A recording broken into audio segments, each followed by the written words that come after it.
Everyone, welcome to Sanmarga classes. 5ನೇ ಪ್ರಶ್ನೆ ವ್ಯವಹಾರ, ಅರ್ಥ ಮತ್ತು ಪ್ರಾಮುಖ್ಯತೆ ಎನ್ನುವಂತಹ ಚಾಪ್ಟರ್ ಇಂದ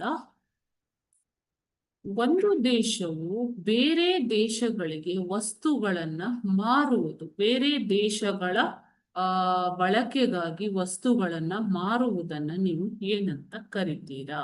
ಇದು ವಿದೇಶಿ ವ್ಯಾಪಾರದಲ್ಲಿ ಬರುವಂಥದ್ದು ಅಲ್ವಾ? ಆಪ್ಷನ್ಸ್ ನೋಡೋಣ.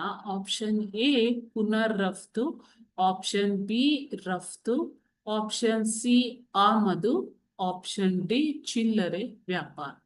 ಸೊ ಒಂದು ದೇಶವು ಇನ್ನೊಂದು ದೇಶಕ್ಕೆ ವಸ್ತುಗಳನ್ನ ಮಾರುವುದು ಯಾವ್ದ್ರಲ್ಲಿ ಬರುತ್ತೆ ಮಕ್ಕಳೇ? ವಿದೇಶಿ ವ್ಯಾಪಾರದಲ್ಲಿ 3 ಪ್ರಕಾರಗಳಿವೆ. ಯಾವುದು? ಆಮದು, ರಫ್ತು ಮತ್ತು ಪುನರ್ ರಫ್ತು.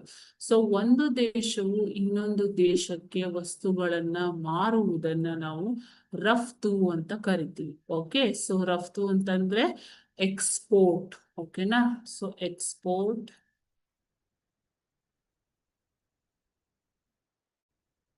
ಓಕೆ, ಸೊ ಇಲ್ಲಿ ಪುನರ್ ರಫ್ತು ಅಂತಂದ್ರೇನು? ಒಂದು ದೇಶವು ತನ್ನ ಬಳಕೆಗಲ್ಲದೆ ಬೇರೆ ದೇಶಕ್ಕೆ ಮಾರಾಟ ಮಾಡುವುದಕ್ಕೆ ವಸ್ತುಗಳನ್ನ ಕೊಳ್ಳುವುದನ್ನ ನಾವು ಪುನರ್ ರಫ್ತು ಅಂತ ಕರಿತೀವಿ. ಓಕೆ,